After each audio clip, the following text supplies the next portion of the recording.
बच्चों, हमने पिछली कक्षा में बात की कि उद्योगों के वर्गीकरण के अलग अलग आधार होते हैं। उसमें हमने कुछ देखा, कच्चे माल के आधार पर वर्गीकरण था, स्वामित्व के आधार पर वर्गीकरण देखा और ऐसे ही अन्य आधार के वर्गीकरण पर हमने बात की। अब इसी पर हम आज चर्चा कर लेते हैं जो परंपरागत बड़े पैमाने वाले औद्योगिक प्रदेश होते हैं। तो ये परंपरागत बड़े पैमाने वाले औद्योगिक प्रदेश कौन से, मतलब जो वृहद और भारी उद्योग होते हैं, उनके ये एक ऐसे विस्तृत क्षेत्र होते हैं, हम ये कह सकते हैं कि भारी उद्योग के एक विस्तृत क्षेत्र होते हैं जिन्हें हम बड़े पैमाने वाले औद्योगिक प्रदेश कहते हैं। अब ये जो उद्योग होते हैं या हम जिस क्षेत्र या प्रदेश की अभी बात कर रहे हैं, इस प्रदेश में जितने भी जो उद्योग स्थापित होते हैं वो वहाँ पर कोयला क्षेत्र के निकट ही स्थापित किए जाते हैं। हम सभी को पता है कि उद्योगों के लिए ऊर्जा जो है वो एक अनिवार्य तत्व है। वहाँ जितनी भी जो मशीन या उपकरण जो चलाए जा रहे हैं उन सब के लिए हमें ऊर्जा की आवश्यकता है और ये ऊर्जा का प्रमुख स्रोत हम कहें या सोर्स जो है ये हमें कोयले से प्राप्त होता है। और वर्तमान में भी हालांकि बहुत सारे इसके सब्स्टिट्यूट जो हैं वो खोज लिए गए हैं, चाहे हम सौर ऊर्जा की बात करें, पवन ऊर्जा की बात करें या न्यूक्लियर ऊर्जा की बात करें। ऐसे ही बहुत सारे जो हैं वो ऊर्जा के वैकल्पिक सोर्स जो हैं वो हमें मिल गए हैं और उनका उपयोग भी किया जाता है। लेकिन अभी भी कोयले का जो महत्व है वो कम नहीं हुआ है। हम वर्तमान समय में देखें तो कोयला जो है वो आपके ऊर्जा का एक महत्वपूर्ण स्रोत है और इसी कारण ये जो बड़े पैमाने वाले औद्योगिक प्रदेश होते हैं इनमें हम देखते हैं कि अधिकांश जो उद्योग हैं वो इन कोयला क्षेत्रों के निकट ही स्थापित किए जाते हैं। फिर वो कौन कौन से उद्योग हैं तो हम बात कर लें, जैसे धातु पिघलाने वाले उद्योग हैं, भारी इंजीनियरिंग उद्योग होते हैं, हम लौह इस्पात उद्योग की बात कर सकते हैं, रसायन उद्योग हो गया या वस्त्र उद्योग हो गया। ये ऐसे ही भारी उद्योग हैं जो कोयले के क्षेत्र के निकट जो हैं वो स्थापित किए जाते हैं। अब चूँकि इन उद्योगों में या इस औद्योगिक प्रदेश में हम कहें कि कोयले को ऊर्जा के स्रोत के रूप में महत्वपूर्ण रूप से इस्तेमाल किया जाता है, उपयोग किया जाता है, इसीलिए यहाँ पर जितने भी जो उद्योग स्थापित किए जाते हैं उन्हें हम धुएं की चिमनी वाले उद्योग कहते हैं। या सामान्यतः यदि हम इमेजिन करें, अपनी कल्पना में लेके आएँ कि कोई औद्योगिक प्रदेश है या किसी बड़े पैमाने के एक वृहद उद्योग की हम कल्पना करते हैं तो हमारे दिमाग में, हमारी कल्पना में जो है वो बड़े बड़े कारखाने और उन कारखानों में लगी जो चिमनियां हैं और उन चिमनियों से निकलते हुए धुएं, विषैले धुएं जो हैं वो हमारी कल्पना में आ जाते हैं। तो कुछ ऐसा ही इन उद्योगों के साथ भी होता है, क्योंकि ये वृहद पैमाने के उद्योग हैं, वृहद पैमाने पर उत्पादन किया जाता है और कोयला जो है ये ऊर्जा के रूप में इस्तेमाल किया जाता है। तो नेचुरली है कि जहाँ पर कोयले को जलाया जाएगा तो वहाँ पर बहुत बड़े पैमाने पर धुएं का निष्कासन जो है वो हमें देखने को मिलेगा और यही कारण है कि इन उद्योगों को हम धुएं की चिमनी वाले उद्योग भी कहते हैं। तो आपसे बोर्ड परीक्षा के हिसाब से ये प्रश्न भी पूछा जा सकता है कि धुएं की चिमनी वाले उद्योग किन्हें कहा जाता है, तो आपका उत्तर होगा जैसे रसायन उद्योग हो गया, भारी इंजीनियरिंग उद्योग की हम बात करें या फिर वस्त्र निर्माण उद्योग की हम बात करें या रसायन उद्योग की बात करें, तो ये सभी जो हैं ये आपके धुएं की चिमनी वाले उद्योग के अंतर्गत आएंगे। अब जब हम बात कर रहे हैं कि परंपरागत बड़े पैमाने वाले औद्योगिक प्रदेश, तो क्या पहचान होगी या हम किस क्षेत्र को इस परंपरागत बड़े पैमाने वाले औद्योगिक प्रदेश कह सकते हैं। तो हम यहाँ पर ये देखेंगे कि यहाँ रोजगार का जो स्तर होता है वो बहुत उच्च होता है, या हम कहें कि बहुत अधिक वृहद पैमाने पर लोगों को रोजगार उपलब्ध हो पाता है। और वो इसलिए कि ये भारी उद्योग हैं, वृहद उद्योग हैं। यहाँ पर वृहद पैमाने पर या बहुत बड़े स्तर पर जो है वो उत्पादन का कार्य किया जाता है। और जब बहुत बड़े पैमाने पर उत्पादन का कार्य होगा तो स्वाभाविक है कि यहाँ पर बहुत सारे श्रमिकों को रोजगार भी उपलब्ध हो पाएगा, रोजगार मिल पाएगा। इसलिए इसकी एक महत्वपूर्ण पहचान हम कह सकते हैं कि यहाँ पर रोजगार का स्तर या इसका अनुपात जो है वो बहुत अधिक होता है। फिर हम बात करते हैं कि यहाँ पर उच्च घर घनत्व के कारण जो आवास की समस्या है वो उत्पन्न हो जाती है। भाई इस प्रकार के जो भारी उद्योग हैं ये हम देखेंगे कि यहाँ पर जो जनसंख्या का घनत्व है वो बहुत अधिक पाया जाता है। और इसी कारण तो ये ऐसे क्षेत्र में स्थापित किए जाते हैं जहाँ पर जनसंख्या का घनत्व अधिक है और वृहद पैमाने पर उत्पादन कार्य किया जा रहा है, तो कुशल और सस्ते श्रमिक की भी आवश्यकता होती है जो अधिक घनत्व या अधिक जन घनत्व वाले क्षेत्र से प्राप्त हो जाते हैं। तो इसी कारण से कि और हम दोनों रूपों में देख सकते हैं कि ये इसी क्षेत्र में स्थापित किए जाते हैं। और दूसरी चीज़ जो हमने भी बात की कि रोजगार का स्तर उच्च होता है या बहुत सारे लोग जो हैं वो इन उद्योगों में निर्माण कार्य में लगे होते हैं। तो बहुत बड़े स्तर पर उत्पादन कार्य हो रहा है, बहुत सारे लोग लगे हुए हैं, तो वो अपने परिवार के साथ उन्हीं क्षेत्रों में ही तो निवास करेंगे, जिसके कारण जन घनत्व बहुत उच्च होता है। और वहाँ पर चूँकि जन घनत्व उच्च हो रहा है, क्षेत्र की समस्या हो जाती है। इस कारण छोटे छोटे आवास जो हैं वो वहाँ पर देखने को मिलते हैं। और ये छोटे आवास जो हैं यहाँ पर हमें सुख सुविधाएं जो हैं वो बहुत ज़्यादा देखने को नहीं मिलती। और इसी कारण हम देखते हैं कि अधिक जन घनत्व और इसके कारण छोटे आवास, और ये छोटे आवास जो हैं वो सुविधा विहीन होते हैं या यहाँ पर सुख सुविधाएं जो हैं वो अपर्याप्त मात्रा में मिलती हैं।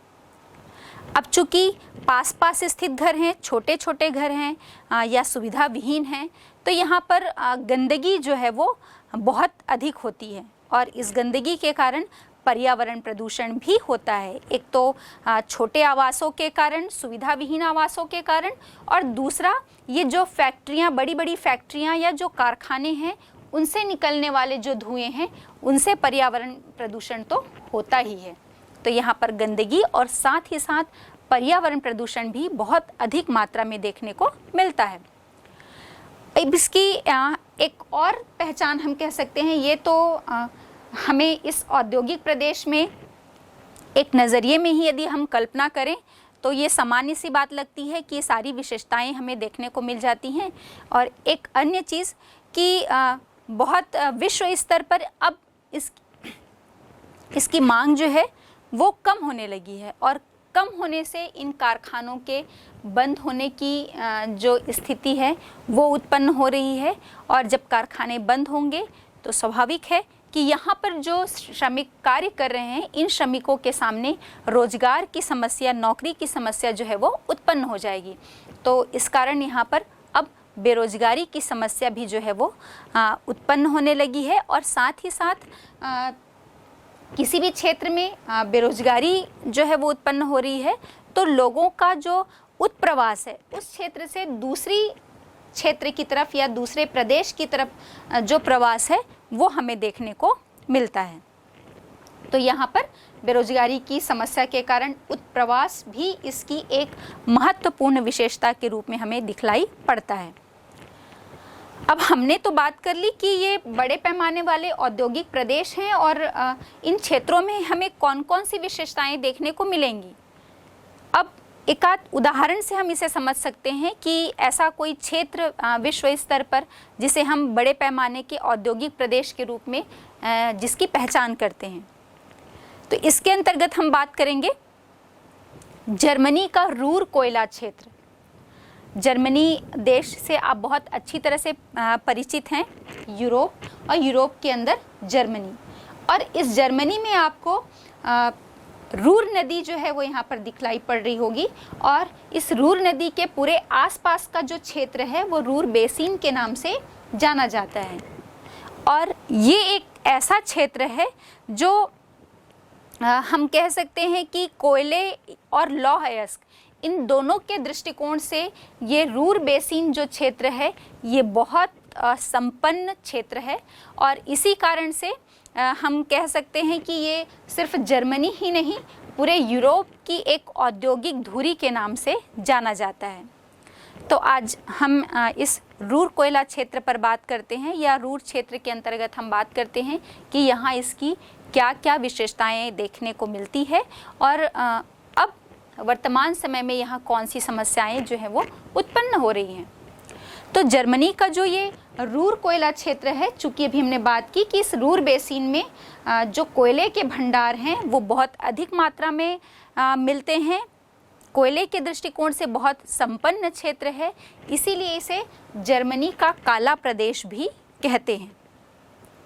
और कोयले के साथ साथ चूँकि अधिकांश जो लौह इस्पात के कारखाने हैं वो इसी क्षेत्र में ही स्थापित हैं, और यहाँ का जो लगभग 80% प्रोडक्शन है, 80% उत्पादन इसी क्षेत्र में ही किया जाता है।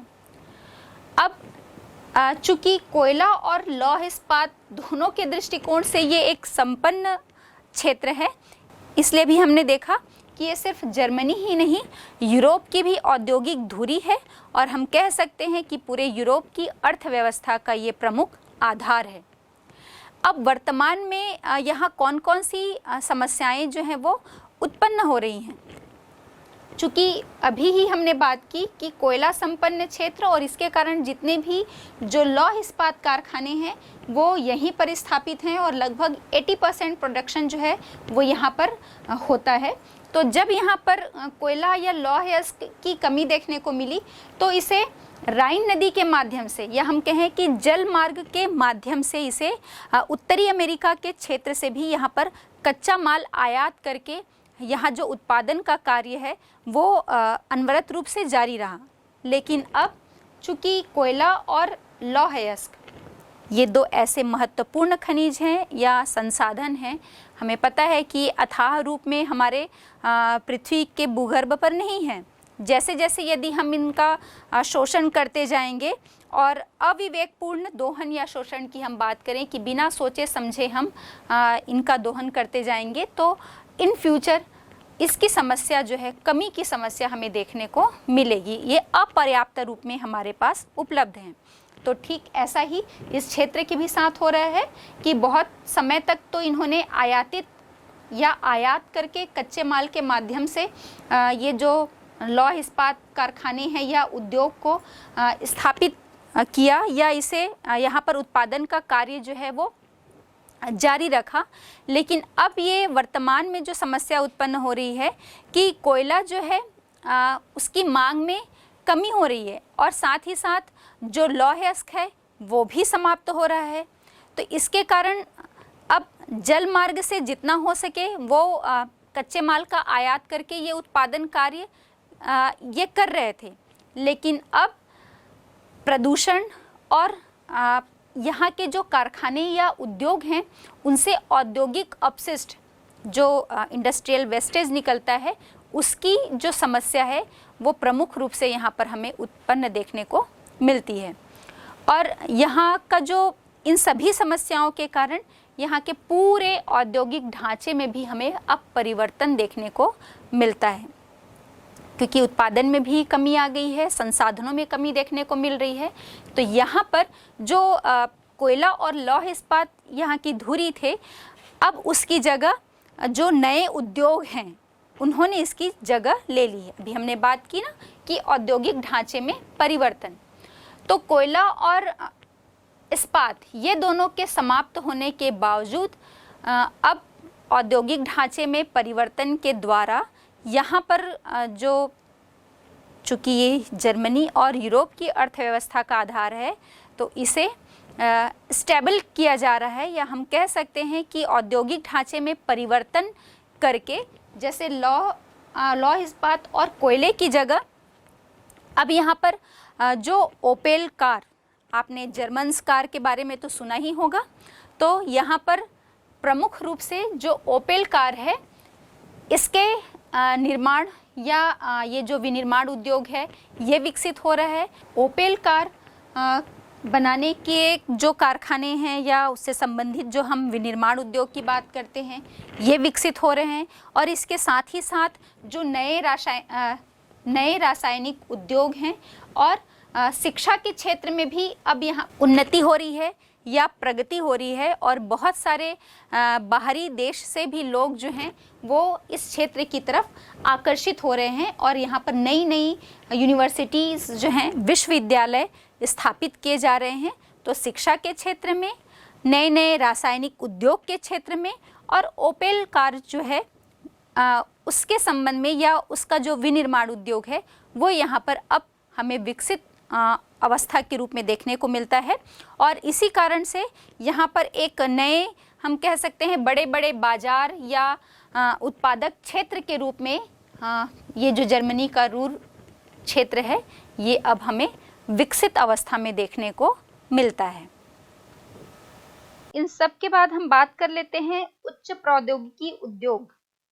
उच्च प्रौद्योगिकी उद्योग मतलब हमें समझ में आ रहा है कि हाई टेक्नोलॉजी वाले जो इंडस्ट्रीज होती हैं। आज की जो युवा पीढ़ी है, हम कह सकते हैं कि वर्तमान युवा पीढ़ी का ये उद्योग है। यहाँ पर ये ऐसे उद्योग होते हैं जहाँ पर नीले कॉलर श्रमिक हैं, उनकी संख्या बहुत कम होती है और साथ ही सफ़ेद कॉलर श्रमिक जो हैं ये बहुत अधिक मात्रा में देखने को मिलते हैं, क्योंकि ये हाई टेक्नोलॉजी वाली इंडस्ट्रीज हैं।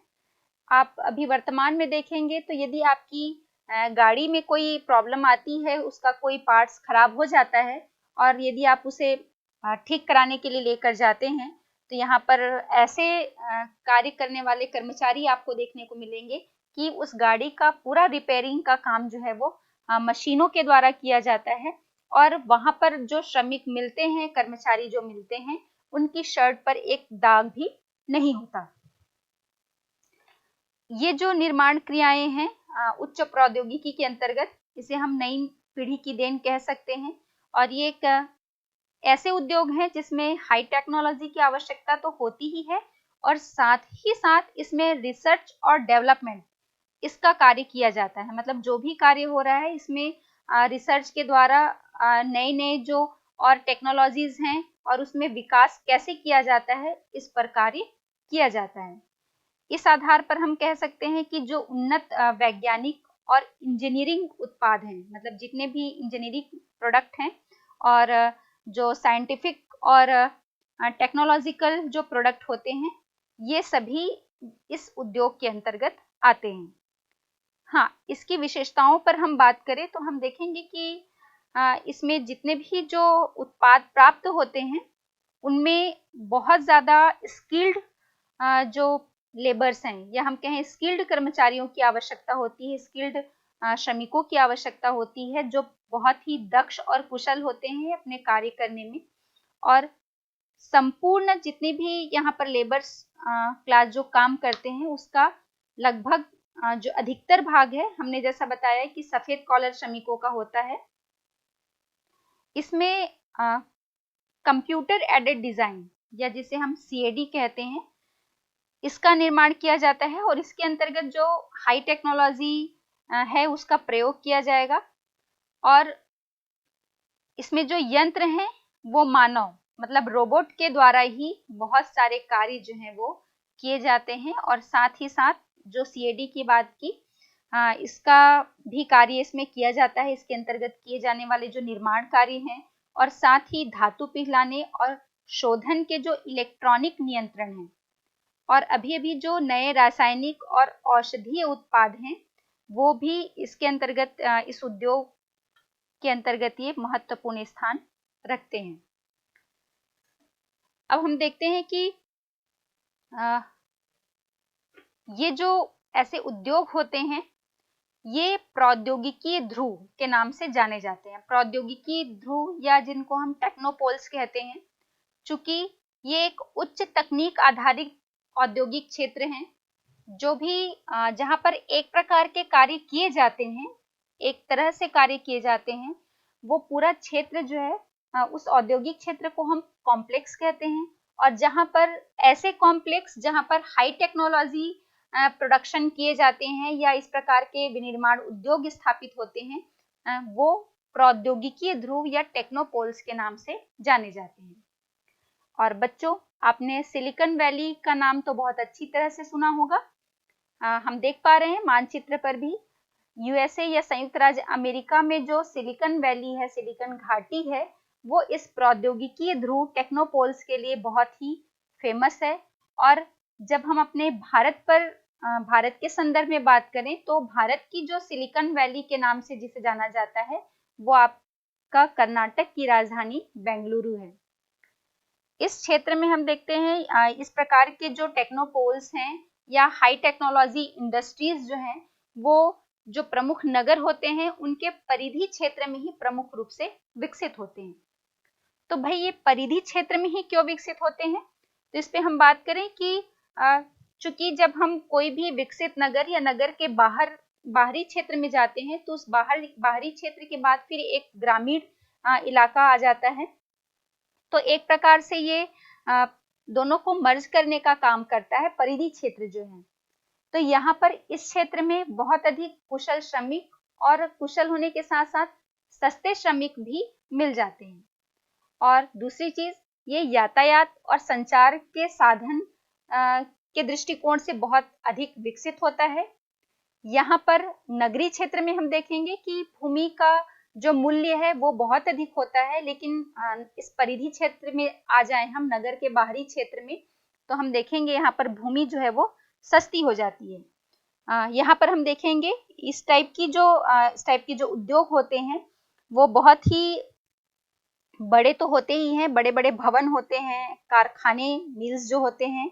और यहाँ पर जो स्टोरेज एरिया होता है, भंडार क्षेत्र जो होते हैं, इसके स्थान पर जो आधुनिक हैं और साथ ही साथ यहाँ पर जो भी कार्यालय और यहाँ की प्रयोगशालाएं होती हैं वो बहुत ही नीट एंड क्लीन, साफ सुथरे देखने को मिलेंगे हमें। और अभी की जो भी प्रादेशिक और स्थानीय विकास की योजनाएं बनाई जा रही हैं, मतलब हम चाहे विश्व स्तर पर बात करें या राष्ट्रीय स्तर पर, तो उसमें इस प्रकार के नियोजित व्यावसायिक पार्क का या कॉम्प्लेक्स का निर्माण जो है वो किया जा रहा है। तो ये हो गई बात उच्च प्रौद्योगिकी उद्योग की या हाई टेक्नोलॉजी इंडस्ट्रीज की।